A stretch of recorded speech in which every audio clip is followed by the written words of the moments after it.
We're back. We're back. I've got some cleaning to do here at the shop. I've got a client coming tomorrow. Kelly just left. She had to drop me off. I left my car here so the guys could use it. And I had my client order a bunch of stuff that we were going to need for the van. That was all here when I got back. I just got that all organized and put away. And I have this mess that's still left from when I left to go to Arizona. So I'm going to try and get that straightened up tonight. And I'm going to do some more wiring in the shop here. Shauna's going to help me with that. And so this week, this month, it's going to be busy.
Good morning.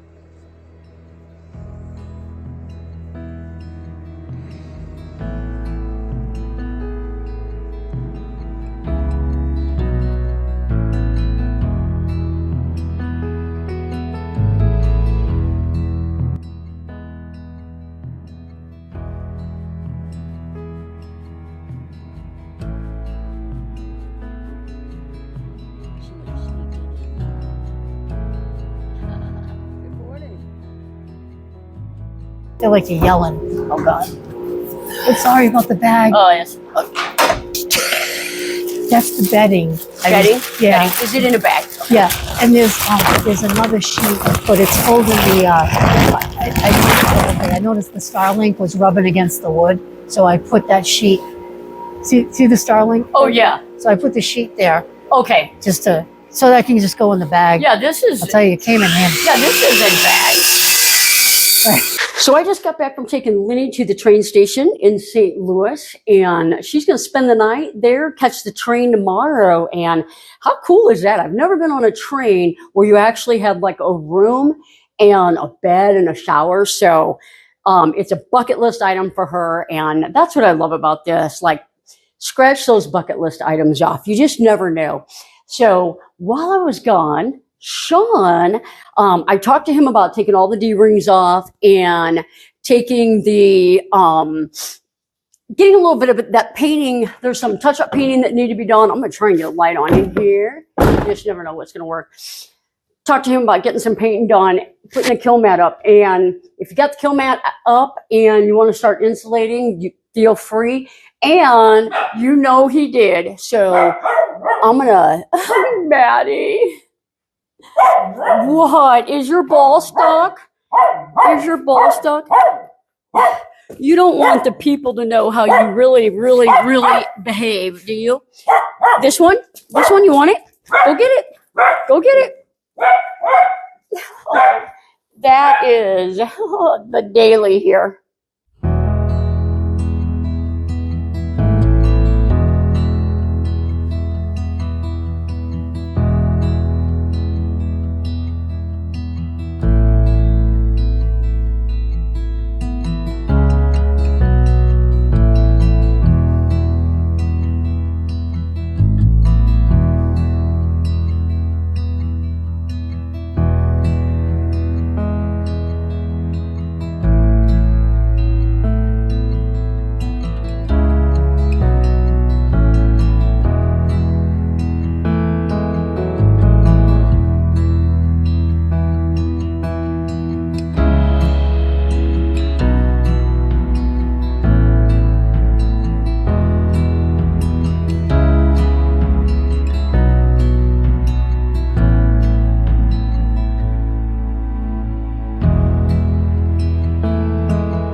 So Sean got, you can see the kill mat up. We're putting a window here, so we'll take that brace off.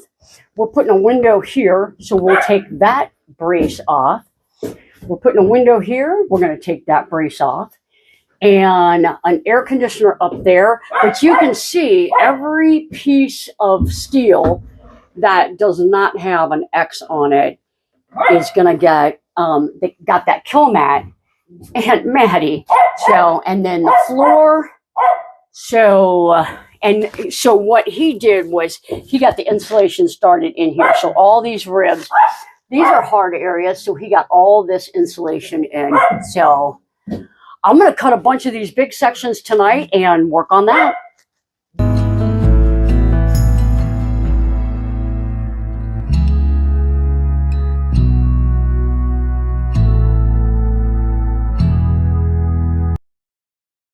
All right, guys, Sean is getting these blocks cut. We're waiting for the primer to dry, and he looks like he's getting ready to put these up.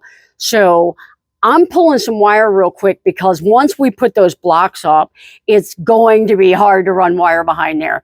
Impossible. So I'm getting some wire run today, and I had a couple people reach out to me and ask me how to run my wires for my lighting system. And because you run wires typically for like lights and ball valve switches and water pump switches, pretty much all the same, I thought I would kind of slow down today and walk you guys through how I do it. I did pull 2 wires already, but I'm going to show you those wires and why I pulled those the way I did. And let me show you guys how we do it here at Midwest Fan Builders. All right, so let's walk back here. This is where my fuse block is going to go. All my electrical stuff back here, easy to access from outside into the garage area. This is going to be underneath the bed in the garage. So I've got the 3 wires ran already, and you can see I label them. I've got galley number 1 and galley number 2. This is a 12 gauge wire. This is a 14 gauge wire. And then I've got this one ran, and that's the max air fan. And what I do is I pass my wires through these ribs. As everywhere in these vans, you've got all these little openings where you can pass wires. Now, this one still needs loom. I was getting ready to put loom on, and I thought, oh, I better be recording this. So you can see there's going to be a block here. So I don't want to put the wire so that it's going to be in the way of this nailing block. Because these ribs stick out on the Promaster, I put the blocks here so that this will be one continuous furring strip when we're done, one piece of wood, and it really makes that look really nice. And real quick, how I do that is I use a piece of 3/4, and then I put a piece of 1/2 inch over it, and it literally is the perfect width that you need. So this wire right here, let's just run these wires down. So I've got them passing through here, and you can see I don't have that in loom, but then I've got this in loom. And the reason why I do that is because it passes through this little metal thing right here. And anywhere you pass a wire through metal, you really need to have some of this loom, okay? So I'll come down here. Loom will go here as well because you can see it could rub on this. And then this wire will come out and it's going to go to my max air fan. Now over here, the 12 gauge and the 14 gauge that I showed you back in the back by the fuse block, these are coming down, and I've just got these right where my galley is going to go. Most galleys 34 to 36 inches. So I want these on the wall by my galley, so that's going to be plenty. Again, label them. I've got galley number 1, that's a 14 gauge wire, and galley number 2, that's a 12 gauge wire.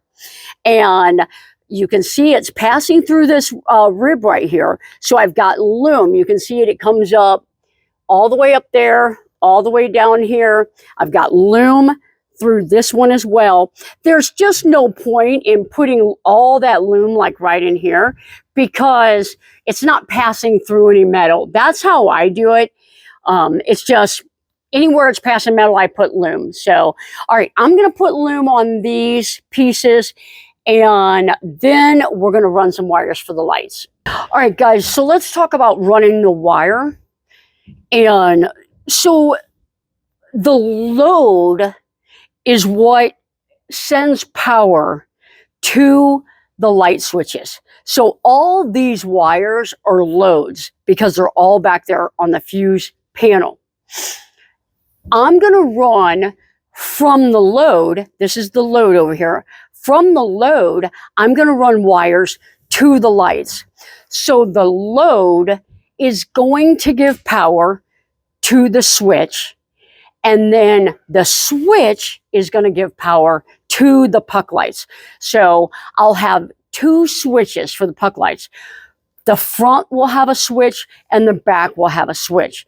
So one switch will control 4 lights, one switch will control 2. So I'll run the puck light wires over to the switch, and then the load, which is going to the fuse block down here, will power that switch. So that's what we're going to do now. All right, so now, just to review, all the grounds are shared. They're all in here. The white goes to the actual puck lights. That's what gives them power. And then the load is where all the red ones go. The red ones go, and so both of these switches are sharing the same load.